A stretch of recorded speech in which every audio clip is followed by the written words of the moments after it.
second here. All right, so heading over to 2 Samuel chapter 13, verse 1. Let's go ahead and start with a read through. In the course of time, Amnon, son of David, fell in love with Tamar, the beautiful sister of Absalom, son of David. Amnon became so obsessed with his sister Tamar that he made himself ill. She was a virgin, and it seemed impossible for him to do anything to her. Now Amnon had an advisor named Jonadab, son of Shemiah, David's brother. Jonadab was a very shrewd man. He asked Amnon, why do you, the king's son, look so haggard morning after morning? Won't you tell me? Amnon said to him, I'm in love with Tamar, my brother Absalom's sister. Go to bed and pretend to be ill, Jonadab said. When your father comes to see you, say to him, I would like my sister Tamar to come and give me something to eat. Let her prepare the food in my sight so I may watch her and then eat it from her hand. So Amnon laid down and pretended to be ill. When the king came to see him, Amnon said to him, I would like my sister Tamar to come and make some special bread in my sight so I may eat from her hand. David sent word to Tamar at the palace, go to the house of your brother Amnon and prepare some food for him. So Tamar went to the house of her brother Amnon, who was lying down. She took some dough, kneaded it, made the bread in his sight, and baked it. And then she took the pan and served him the bread, but he refused to eat. Send everyone out of here, Amnon said. So everyone left. Then Amnon said to Tamar, bring the food here into my bedroom so that I may eat from your hand.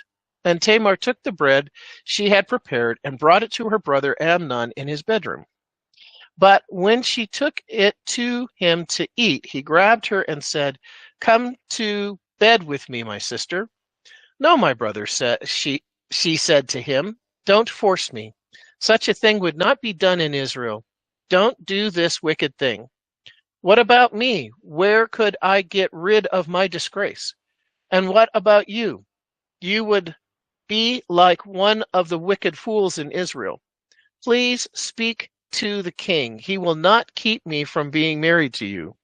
But he refused to listen to her, and since he was stronger than she, he raped her. Then Amnon hated her with intense hatred. In fact, he hated her more than he had loved her. Amnon said to her, get up and get out. No, she said to him, sending me away would be a greater wrong than what you have already done to me. But he refused to listen to her. He called his personal servant and said, get this woman out of my sight, and bolt the door after her. So the servant put her out and bolted the door after her. She was wearing an ornate robe, for this was the kind of garment the virgin daughters of the king wore. Tamar put ashes on her head and tore the ornate robe she was wearing. She put her hands on her head and went away, weeping aloud as she went. Her brother Absalom said to her, has that Amnon, your brother, been with you? Be quiet for now, my sister. He is your brother. Don't take this thing to heart. And Tamar lived in her brother Absalom's house, a desolate woman. When King David heard all this, he was furious, and Absalom said a word to never said a word to Amnon, either good or bad. He hated Amnon because he had disgraced his sister Tamar. 2 years later, when Absalom's sheep shearers were at Baal Hazor, near the border of Ephraim, he invited the king's son to come there. Absalom went to the king and said, your servant has had shearers come. Will the king and his attendants please join me? No, my son, the king replied, all of us should not go. We would only be a burden to you. Although Absalom urged him, he still refused to go, but he gave him his blessing. Then Absalom said, if not, please let my brother Amnon come with us. The king asked him, why should he go with you? But Absalom urged him, So he went with him, Amnon, and the rest of the king's sons. Absalom ordered his men, listen, when Amnon is in high spirits from drinking wine, and I say to you, strike Amnon down, then kill him. Don't be afraid. Haven't I given you this order? Be strong and brave. So Absalom's men did to Amnon what Absalom had ordered. Then all the king's sons got up, mounted their mules, and fled. While they were on their way, the report came to David. Absalom was struck down, and all the king's sons, not one of them is left. The king stood up, tore his clothes, and lay down on the ground, and all his attendants stood by him with their clothes torn. Jonadab, son of Shimea, David's brother, said, my lord should not think that they killed all the princes, only Amnon is dead. This has been Absalom's express intention ever since the day Amnon raped his sister Tamar. My lord the king should not be concerned about the report that all the king's sons are dead, only Amnon is dead. Meanwhile, Absalom had fled. Now, the man standing watch looked up and saw many people on the road west of him coming down the side of the hill. The watchman went and told the king, I see men in the direction of Horonaim on the side of the hill. Jonadab said to the king, see, the king's sons have come. It has happened just as your servant said. As he finished speaking, the king's sons came in wailing loudly. The king, too, and all his attendants wept very bitterly. Absalom fled and went to Talmai, son of Ammihud, the king of Geshur, but King David mourned many days for his son. After Absalom fled and went to Geshur, he stayed there 3 years, and King David longed to go to Absalom, for he was consoled concerning Amnon's death. That is chapter 13. I couldn't help think when studying this chapter that that it just seems so much like a soap opera, although deathly serious. So let's go back up to the top and start unpacking this. Verse 1. In the course of time, Amnon, son of David, fell in love with Tamar, the beautiful sister of Absalom, son of David. All right, so what are we talking about here? These are sons and daughters of David. Absalom and Tamar are brother and sister. Amnon has a different mother, so he is actually a half brother of Absalom and Tamar. Verse 2. Amnon became so obsessed with his sister Tamar that he made himself ill. She was a virgin, and it seemed impossible for him to do anything to her. So they lived in different households. Now, it's possible that Tamar, being young and still a virgin, lived in David's household. She either lived in David's household or Absalom's household, but after being violated by her half-brother Amnon, then she lives with Absalom. Verse 3, now Amnon had an advisor named Jonadab, son of Shimea, David's brother. Jonadab was a very shrewd man. He asked Amnon, why do you, the king's son, look so haggard morning after morning? Won't you tell me? So this Jonadab character seems to be a different kind of person. So he was very shrewd, and it seems like he was wanting to engender himself not only with David but with David's sons. And he notices that Amnon, it's almost like he says to Amnon, you're one of the king's sons. You live in luxury. Why is it that you look so haggard morning after morning? And why Amnon tells him this, because this is not something that you would share publicly. I've fallen in love with my sister Tamar. And what is bothering Amnon is that because she's living in a different household and the virgin daughters are watched over, he's got little opportunity to see Tamar, let alone do anything to her. So Jonadab suggests this plan. He comes up with this devious plan. I guess you could say deceitful plan, right? And he tells Amnon that he ought to pretend that he's sick and make a request of David, his father, that Tamar come and take care of him on his sick bed. So that not only would Tamar be in his presence now, but also that he could take advantage of her. Verse 5. Go to bed and pretend to be ill, Jonadab said. When your father comes to see you, say to him, I would like my sister Tamar to come to me and give me something to eat. Let her prepare food in my sight. So that it wasn't the staff that was preparing the food, it was Tamar that was preparing the food. Let her prepare the food in my sight, makes her in close proximity of him. Let her prepare the food in my sight so that I may watch her and then eat it from her hand. So Amnon laid down. He did exactly as Jonadab had suggested. So Amnon laid down and pretended to be ill.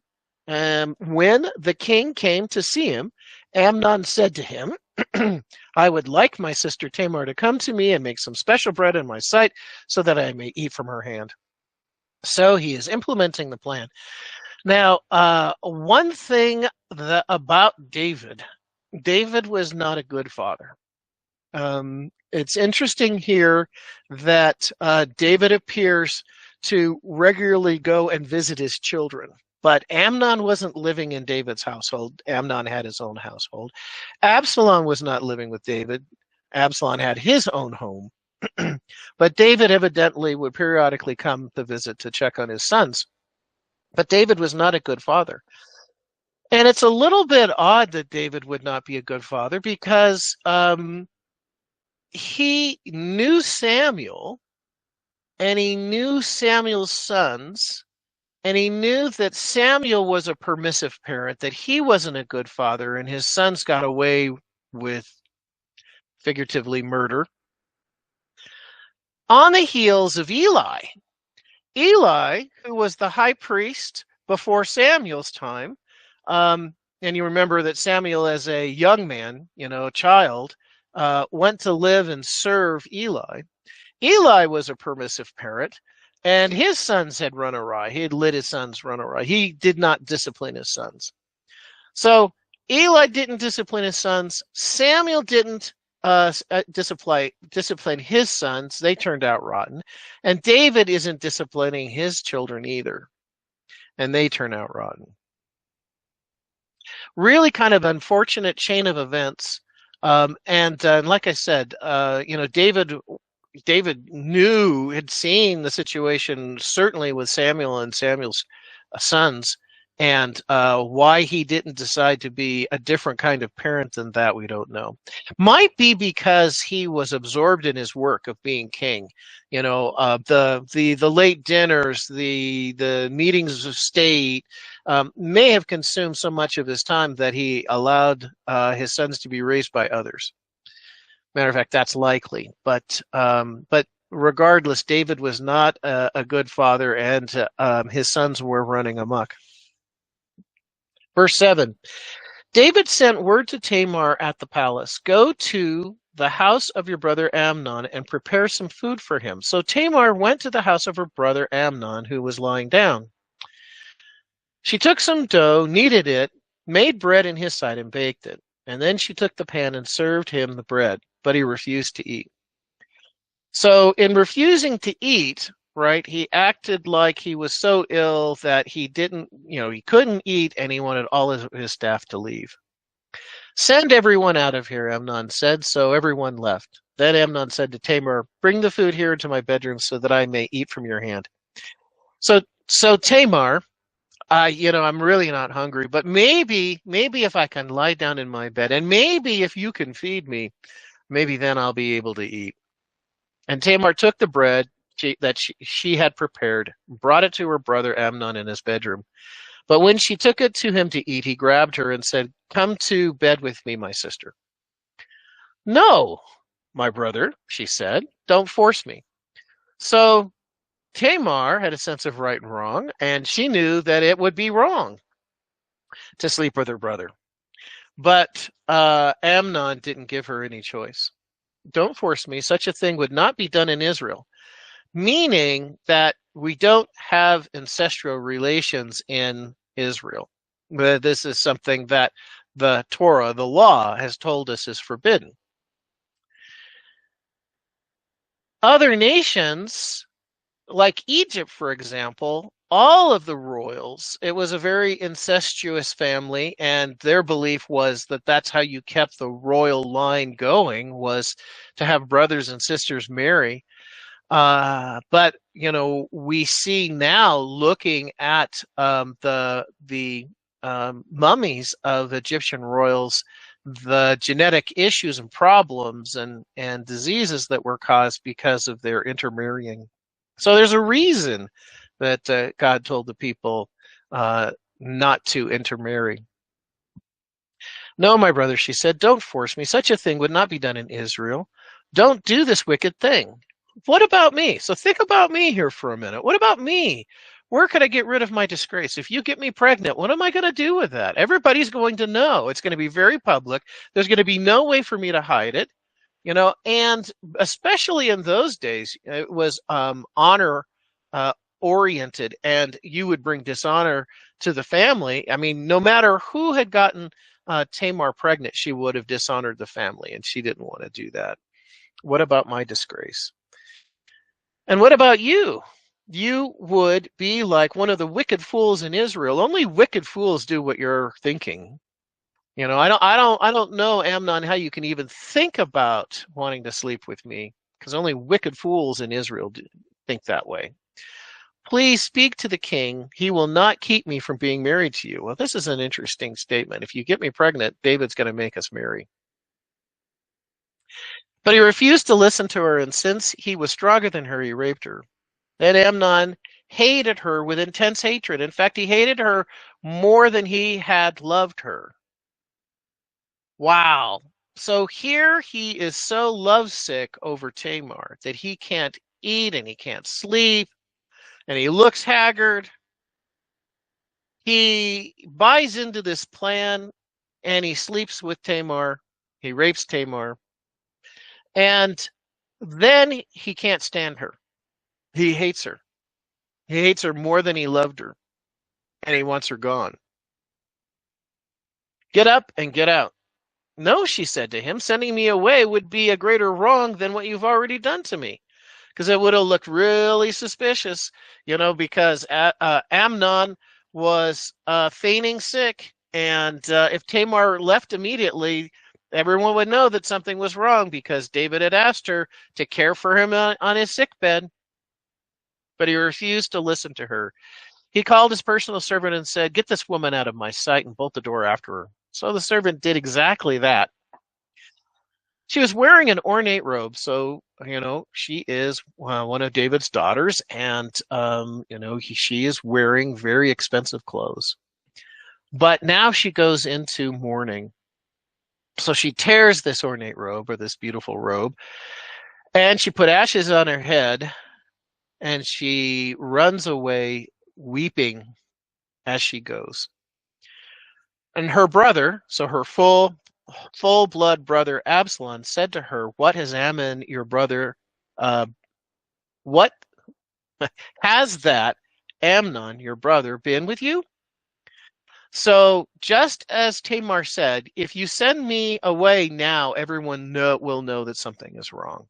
And Absalom knew that something was wrong, especially for the fact that Tamar was mourning, that she ripped her clothing and she put ashes on her head, which is a sign of mourning. "Be quiet for now, my sister." Now, this is interesting. Be quiet. He didn't say be quiet, period. He said, "Be quiet for now, my sister. He is your brother. Don't take this thing to heart. And Tamar lived in her brother's Absalom's house, a desolate woman, meaning that she didn't marry. She didn't court, she didn't have any suitors, and she didn't marry. It seems a little insensitive for Absalom to say, don't take this thing to heart. It's a very emotional thing when a woman is raped. And don't take this thing to heart. Like I said, on the surface of it seems, insensitive or superficial. But actually what's going on is Absalom says, I will get even for you. And it appears that Absalom himself is a schemer. And he begins to construct a plan in his mind to avenge his sister Tamar. Verse 21. When King David heard all this, he was furious. And Absalom never said a word to Amnon, either good or bad. He hated Amnon because he had disgraced his sister Tamar. Notice that David gets angry, furious, but he doesn't do anything else about it. He doesn't do anything to Amnon. He doesn't discipline his son. He also, what's not here in the text is we don't read anything about David coming to Tamar to comfort her. Again, David was not a good father. And if David at this point would have disciplined Amnon in some way, he would have stopped a whole chain of events that occur beginning in chapter 15 and following. Well, it actually begins in chapter 14 and following. He would have stopped that particular chain of events dead in its tracks. And it kind of is interesting to see, when we are living our lives, we have no choice but to experience the progression of time in a linear fashion, right? So we can look backwards at the things that have already happened and see the road that we're on, but it's really difficult, impossible to look ahead to see what's going to happen. But there are crossroads in our lives where we can go either to the right or to the left. And sometimes those decisions are pivotal and make for a whole nother series or chain of events, good or bad. And this is one in David's life. If he would have disciplined Amnon at this point, if he would have acknowledged what had happened to Tamar, if he would have comforted Tamar, he could have stopped the next things from happening. Verse 23. 2 years later, when Absalom's shearers were at Baal-Hazor, near the border of Ephraim, he invited all the king's sons to come there. So Absalom, it's time to shear the sheep. Time to shear the sheep. It's springtime. It's time to shear the sheep.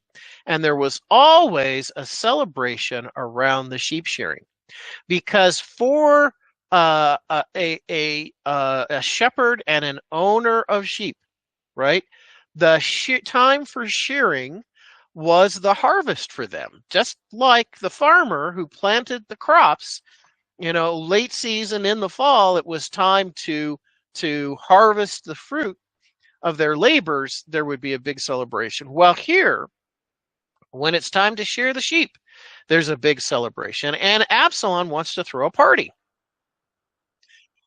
So he invites all the king's sons, because this hatred that Absalom has for Amnon because of what he did to Tamar has been percolating for 2 years. Notice the patience of this man Absalom.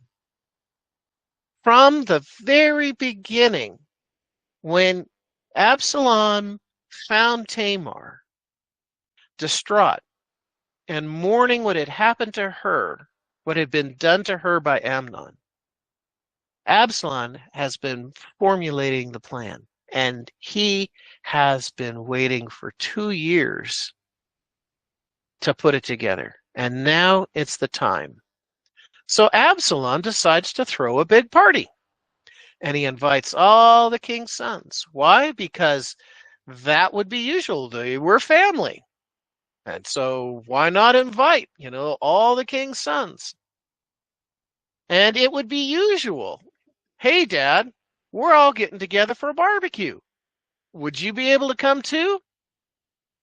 And David says, no, I'm sorry. I'm really too busy with all this stuff going on. We're talking about, starting a new war with the Philistines or whatever, but I can't come. And so David says, yes, but I've invited all your sons. Please allow them to come. 2 years later, when Absalom's shearers were at Baal Hazor, near the border of Ephraim, he invited all the king's sons to come there. Absalom went to the king and said, your servant has had shearers come. Will the king and his attendants please join me? No, my son, the king replied, all of us should not go. We would only be a burden to you. Although Absalom urged him, he still refused to go, but gave him his blessing. But go on without me. This sounds great. I love it when you guys all get together.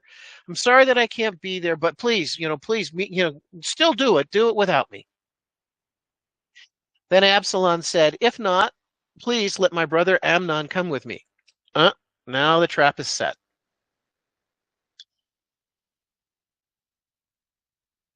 The king asked him, why should he go with you? Now it's been 2 years. And David has probably put the violation of Tamar to the back of his brain because it is emotionally difficult to handle. So just bury it. And, David is not a dumb person. And so he thinks it's a little strange that Absalom, who everybody knows hates Amnon, wonders why it was that Absalom would ask him to allow Amnon to go. There's the possibility that Amnon has been more or less, the family's turned their back on him. Absalom ordered his men, actually 27, Absalom urged him, so he went with him, Amnon, and the rest of the king's sons. Probably, Absalom said, yeah, it just wouldn't be the same if we weren't all there. So it would be good, Dad, if all your sons came. And if David said, all my sons need to go to Absalom's party, they would be there. 28, Absalom ordered his men, listen, when Amnon is in high spirits from drinking wine, and I say to you, strike down Amnon, then kill him. Don't be afraid. Haven't I given you this order? Be strong and brave. What he's saying is, guys, I want you to take care of Amnon. I want you to take him outside the party, and I want you to kill him. And since I was the one that gave you this order, you're going to be okay. Just take care of it. Just get it done. Verse 29. So Absalom's men did to Amnon what Absalom had ordered. Then all the king's sons got up and mounted their mules and fled. So now the party is over. All of a sudden, the party is done when the sons hear that Amnon has been killed. And so out of fear, out of anger, they all get mounted on their mules and they ride away, leaving Absalom's party. Now it's an interesting twist that happens here. And that is kind of like the game of telephone, where somebody says something at the beginning of a long line of people, and then you hear what the message is or what was said when it gets to the tail end of all those people, and the message invariably gets changed as it goes between person and person and person. So a rumor starts that it started out with, King David's son Amnon is dead. And somehow, by the time it gets to David, the message is all of the king's sons are dead. And this causes David great distress. So even though David is not a good parent and he's a busy father, he still loves his sons. And he's distraught when he hears this news. While on their way, verse 30, while on their way, the report came to David, Absalom has struck down all the king's sons. Not one of them is left. The king stood up, tore his clothes, and lay down on the ground, and all his attendants stood by with their clothes torn. So David is in extreme distress, emotional distress here. He tears his clothes, and then he lays down on the ground, lays down on the ground sobbing, maybe kicking, and his attendants stood by, and in support of David, they tore his clothes. So what David knows is Absalom asks specifically that all the king's sons be there, including Amnon. And so when David hears this news, he isn't surprised. I think that's interesting. He isn't surprised. He's distraught, but he's not surprised. He believes the story. He doesn't seem, by what we have here in the text, doesn't seem that David questions the story. Maybe he thought it was a little suspect all along when Absalom asked if all the king's son would be there, including Amnon. Verse 34, meanwhile, Absalom fled. So he gets out of Dodge, right?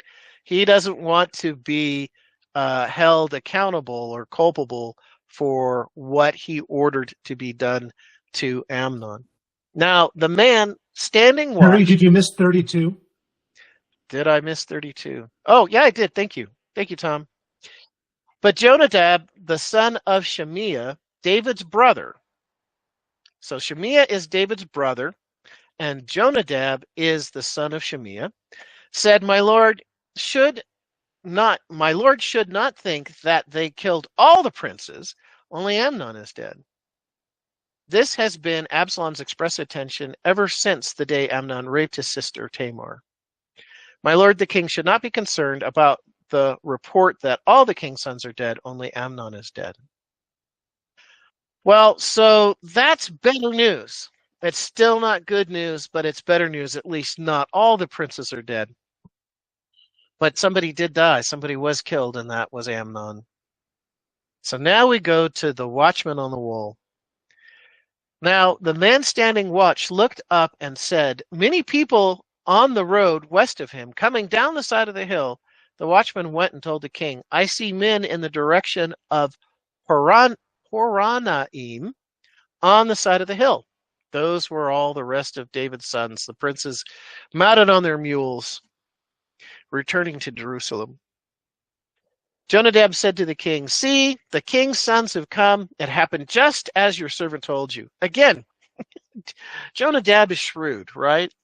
And he knows he's bringing better news to David, not great news, not good news. He's bringing better news to David. See, it's just as I told you. You can trust me, David. I got you. I got you, David. It is just like I told you. Not all your sons were killed, just Amnon. Verse 36, as he finished speaking, the sons came in, wailing loudly. The king, too, and all his attendants wept bitterly.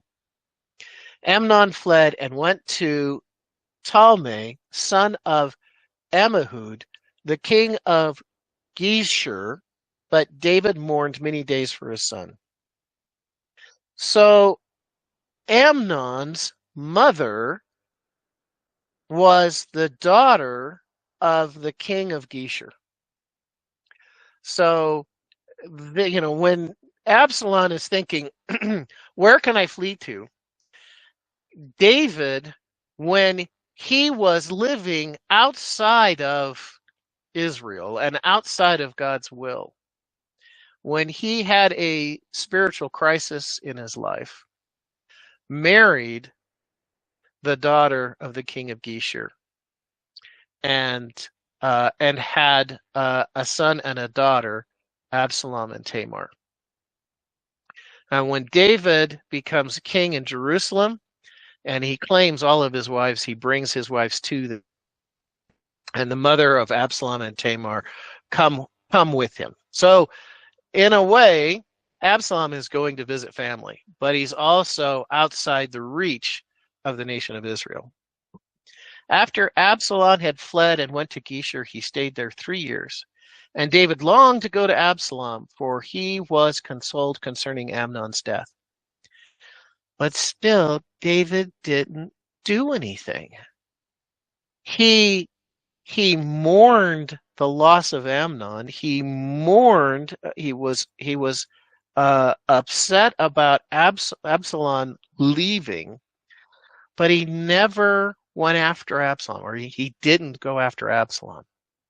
Again, at this point, if David would have, seeing as he was consoled concerning Amnon's death, if he would have reached out to Absalom and said, "Son, come home," or sent an entourage to bring him back, David would have stopped another chain of events from occurring. But he didn't do that. David, as a father, had poor follow-through. Thoughts, comments before we read chapter 14? Well, Perry, it looks like Absalom became the next in line to become king. Amnon, I think, was in front of him, but after Absalom had him killed, then Absalom becomes the next heir apparent. Yeah, it seems that Absalom was the son who was most like David.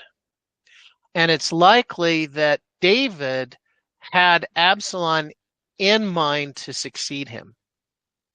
And that would be one reason why David was sad about Absalom leaving and living in Geshur, but again, he didn't do anything about it. I think it's interesting to note that Absalom is most likely the son who David had in mind to succeed him. Perry, what was the punishment for a man who raped a woman? It's a good question, Tom. I don't know that there was any specific law or order regarding a male and raping a female. What was common was honor killings, and not in the, well, yes, in the case of Absalom and Amnon, that's exactly what happened. But usually the girl's family would take care of it.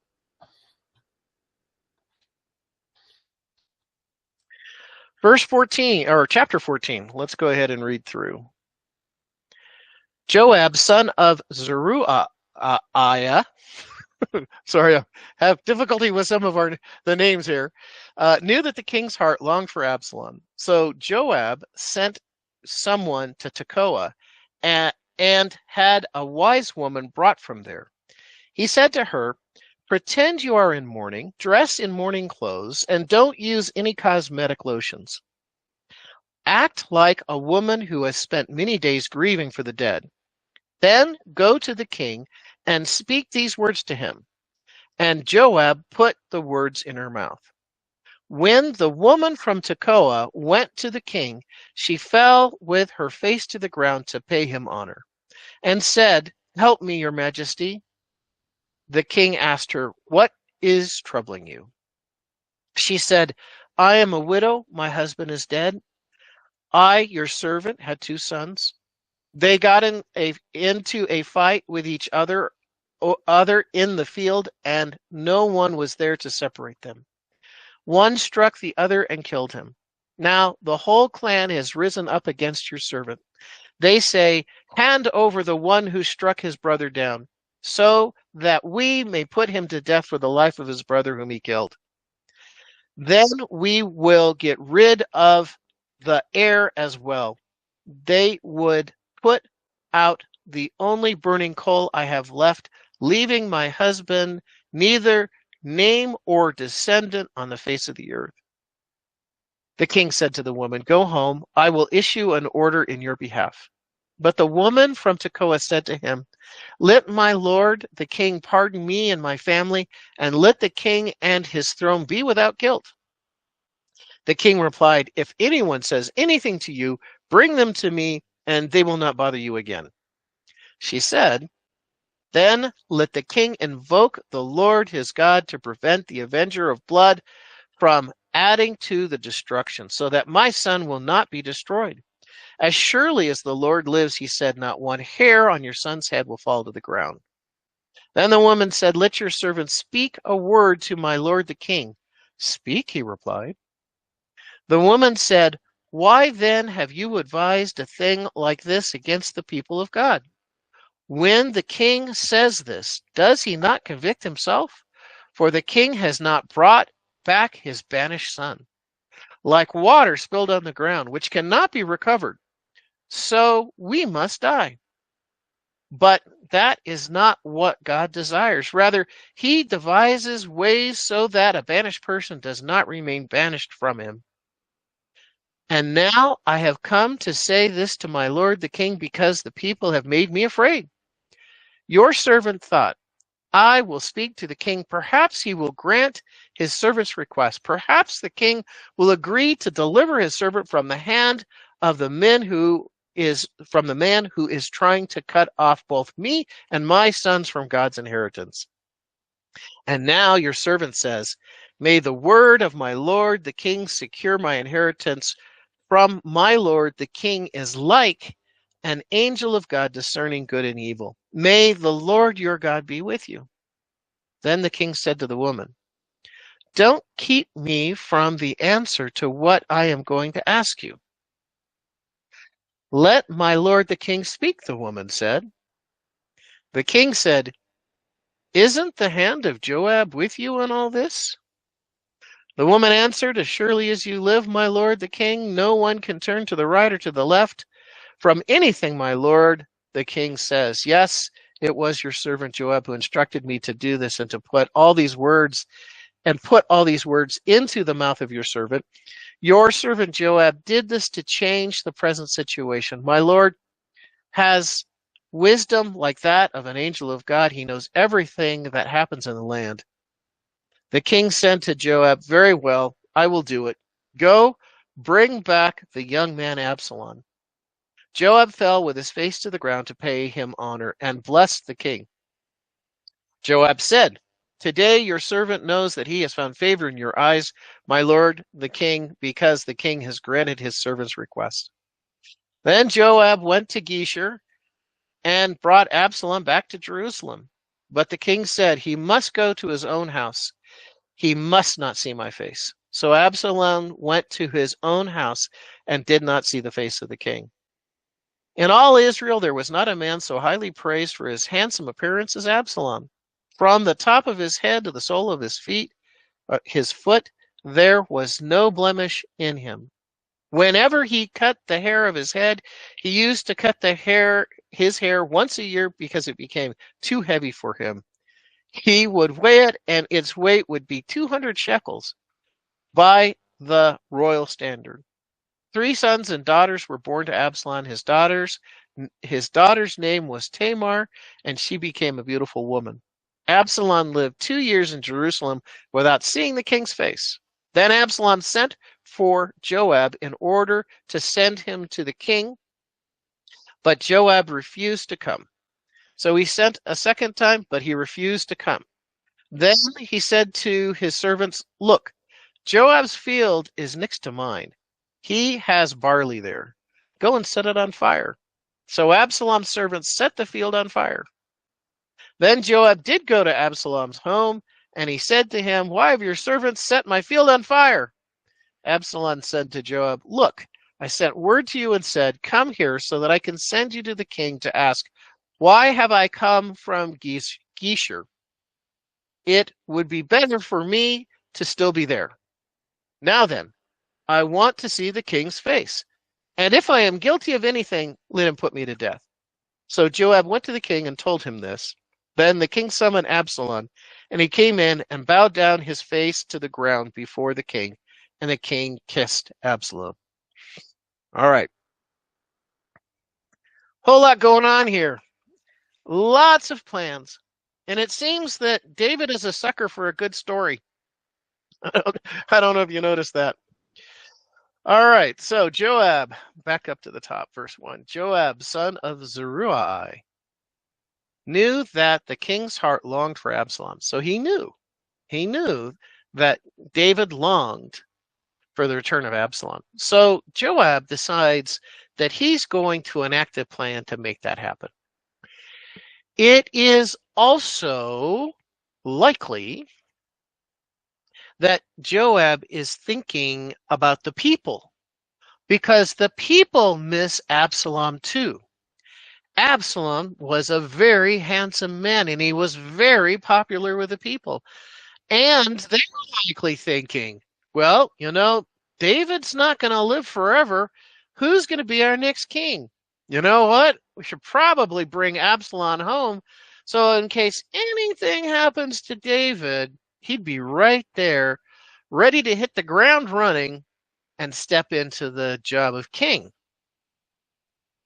So Joab sent someone to Tekoa. Now Joab was from Tekoa, so he probably knew about this woman beforehand. He probably knew she's called a wise woman. We don't know what her name is. She's called a wise woman, but he probably knew that she was a good actress.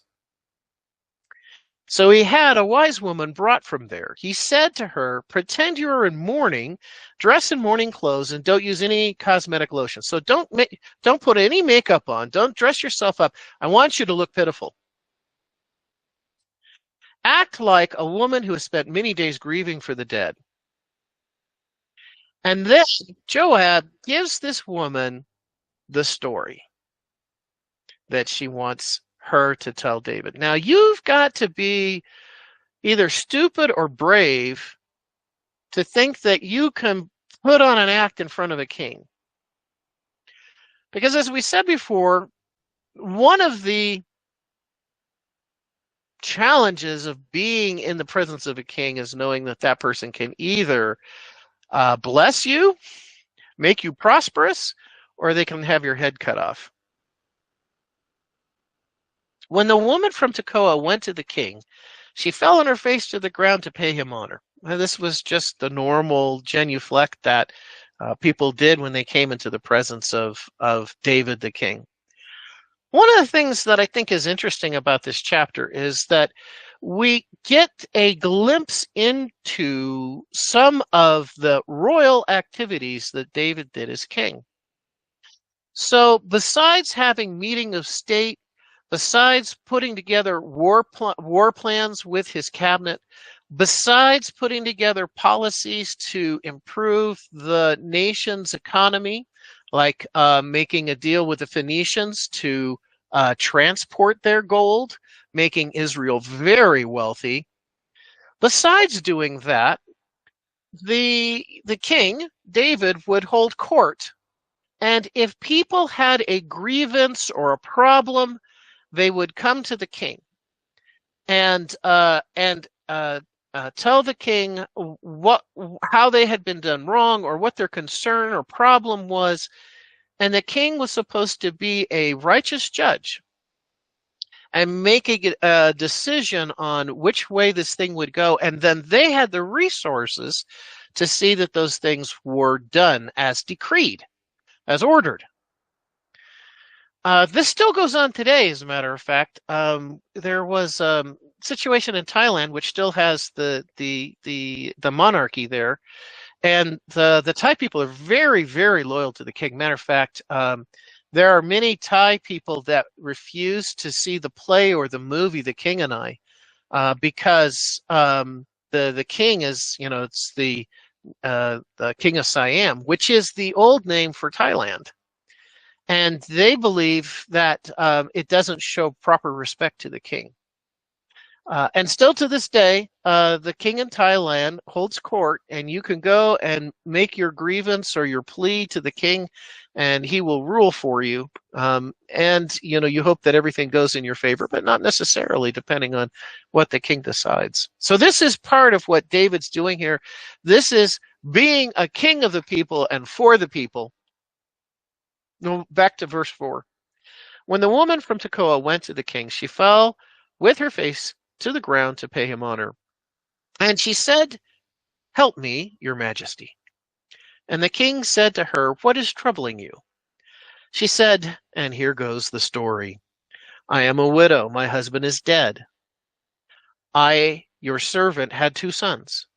They got into a fight with each other in the field, and no one was there to separate them. One struck the other and killed him. Now the whole clan has risen up against your servant. They say, 'Hand over the one who struck his brother down so that we may put him to death for the life of his brother, a life for a life, an eye for an eye.'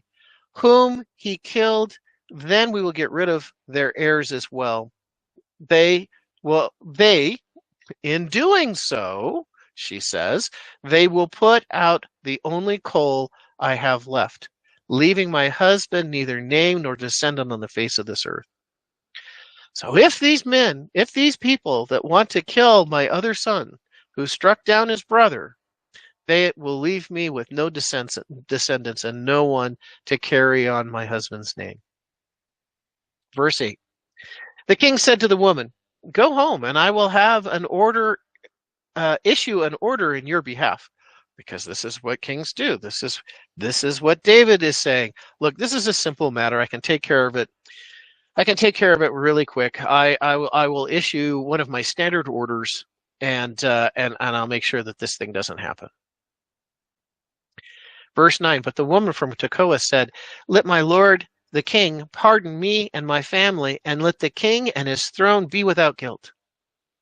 In other words, if you take care of this thing, if you do as you say, David, then everybody wins. Verse 10. The king replied, if anyone says anything to you, bring them to me, and they will not bother you again. David says, you're under my protection. I'm going to take care of it. I said I would take care of it, and I will take care of it. She said, then let the king invoke the Lord his God to prevent the avenger of blood from adding to the destruction, so that my son will not be destroyed. And this is talking about, what we talked about before, and the remaining family getting even, being the avengers of blood, an eye for an eye, a tooth for a tooth. Remember, we're still in Old Testament times. And honor killing was a real thing, and it still happens in certain parts of the Middle East today. As surely as the Lord lives, he said, not one hair of your son's head will fall to the ground. Then the woman said, let your servant speak a word to my lord the king. King, can I tell you something else? And David says, speak. And the woman said, why then have you devised a thing like this against the people of God? Well, now this gets David's attention. What are you talking about, lady? What have I done against the people of Israel? What have I done against the people of God? When the king says this, does he not convict himself? For the king has not brought back his banished son. There it is. David says, I bought into this story for a while, but, I thought something smelled fishy. Yep, there it is. This is a trick. Like water spilled on the ground, which cannot be recovered, so we must die. But that is not what God desires. Rather, he devises ways so that a banished person does not remain banished from him. What is she talking about? She is talking about God's forgiveness. And if God can forgive him, if God can forgive Absalom for what he did to Amnon, David, why can't you? And it's a legitimate question. Turn with me to the book of Ephesians. Remember General Electric Power Company? Turn with me to the book of Ephesians. And we're headed to Ephesians chapter 4 and verse 32. Be kind and compassionate to one another, forgiving each other just as in Christ God forgave you. So if God has forgiven Amnon, David, why can't you forgive Amnon? Verse 15. Now I have come to say this to my lord the king, because the people have made me afraid. The people made me do it. I'm speaking for the people. The people want Absalom back. Your servant thought, I will speak to the king. Perhaps he will grant his servant's request. Perhaps the king will agree to deliver his servant from the hand of the man who is trying to cut off both me and my sons from God's inheritance. So, David, I told you this story to get your attention. And now your servant says, may the word of my lord the king secure my inheritance, for my lord the king is like an angel of God, discerning good and evil. Well, she's really puffing David up. May the Lord your God be with you. And actually, a righteous king in the service of God, there is no more righteous judge. And that's exactly what we see Christ doing from his throne in Jerusalem when he establishes his rule and reign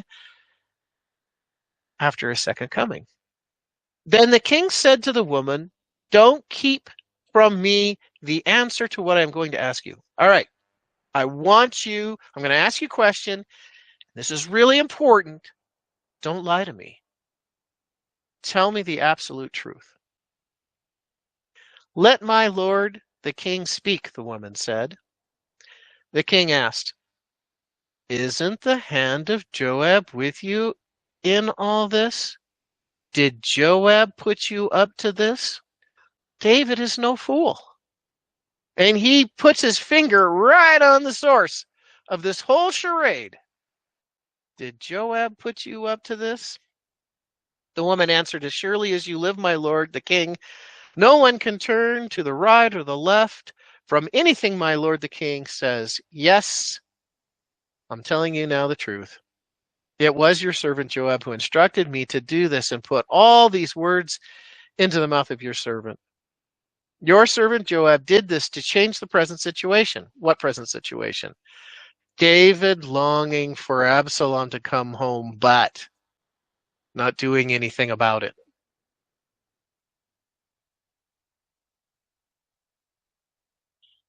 My Lord has wisdom like that of an angel of God. Second time she's told him that. He knows everything that happens in the land. Well, David was it wasn't probably. David was a very good king, and he was a better king than he was a father. The king said to Joab, very well, I will do it. Go bring back the young man Absalom. Those are instructions, right? From the king to Joab. Very well. So now, here's an interesting situation. Joab has been caught in this lie, this make-believe story, this woman from Tekoa, this whole thing, this whole elaborate charade. Joab's been caught in it. And one of two things can happen. David can either say, yes, go ahead, go get Absalom. Or he can say, how dare you do this to me, the king, and have Joab executed. And Joab knew that. And that is why in verse 22, Joab fell with his face to the ground to pay him honor, and he blessed the king, because Joab knew that his plan had worked and the king wasn't going to kill him. Joab said, today your servant knows that he has found favor in your eyes, my lord the king, because the king has granted his servant's request. Well, it wasn't really Joab's request. It was, but it wasn't really Joab's request. It was an elaborate ruse that Joab played on David. 23. Then Joab went to Geshur and brought Absalom back to Jerusalem. Now, it's interesting that it's not here, right? But it doesn't appear that Joab needed to convince Absalom very much to come home to Jerusalem. But the king said he must go to his own house. He must not see my face. So Absalom went to his own house and did not see the face of the king. Again, here is another pivotal moment where David could have changed a future course of events. If he would have immediately received Absalom, he would have avoided a future revolt that threatens David's throne. If he would have just received Absalom or had him come to him, if the two would have talked, made up, if when Absalom said, Dad, I was there for 3 years and you never reached out to me. I never got a letter from you. How come? And David, he might have said, well, I've been really busy with the affairs of state. I don't know. But I'm here now and you're here now and let's move on. David would have changed history. His history. But he didn't. Instead, he says that, I don't want to see Absalom.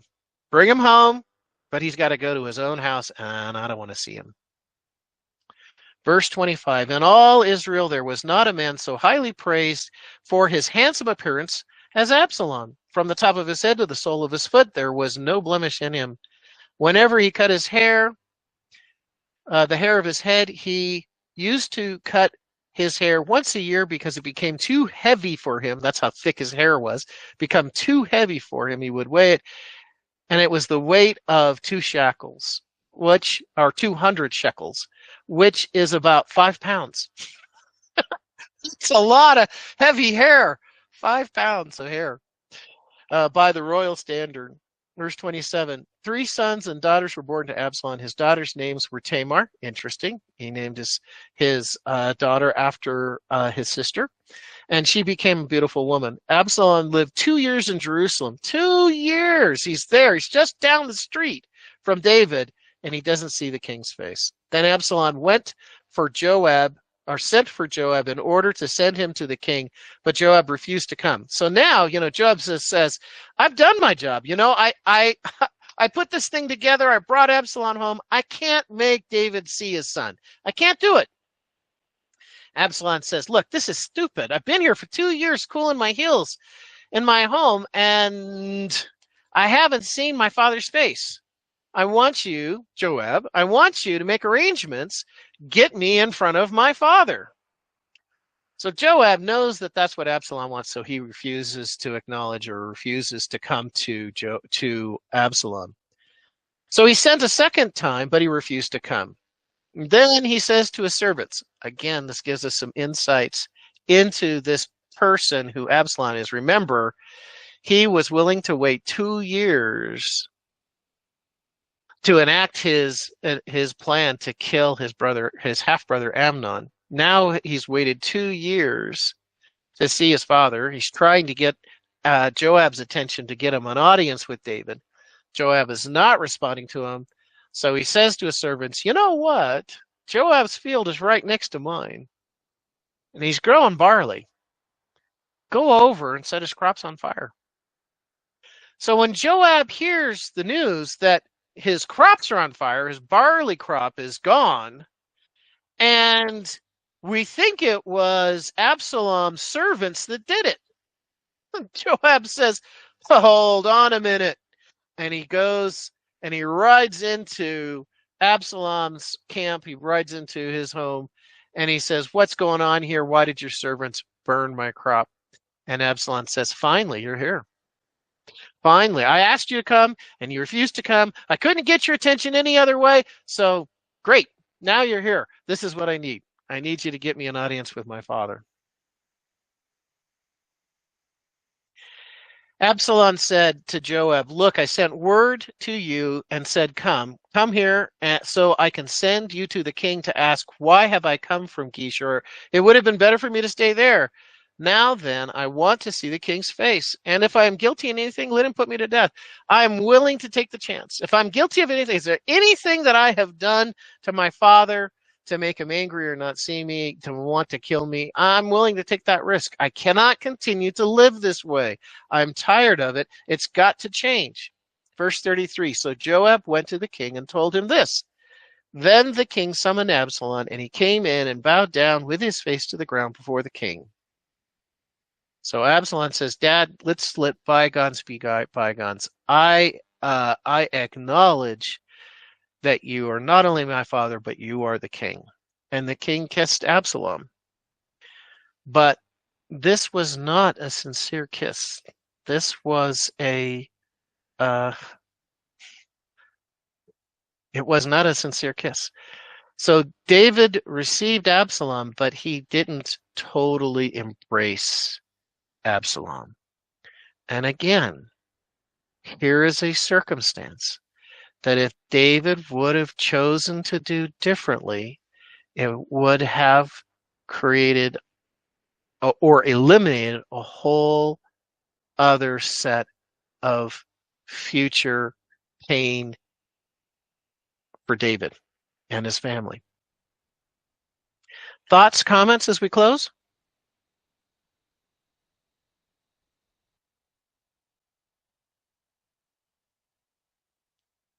Tough chapters. 13 and 14 are difficult stuff. And it really, speaks to the dysfunction in David's family and the fruit of being a permissive parent and not properly disciplining his children. And these kids are growing up in wealth.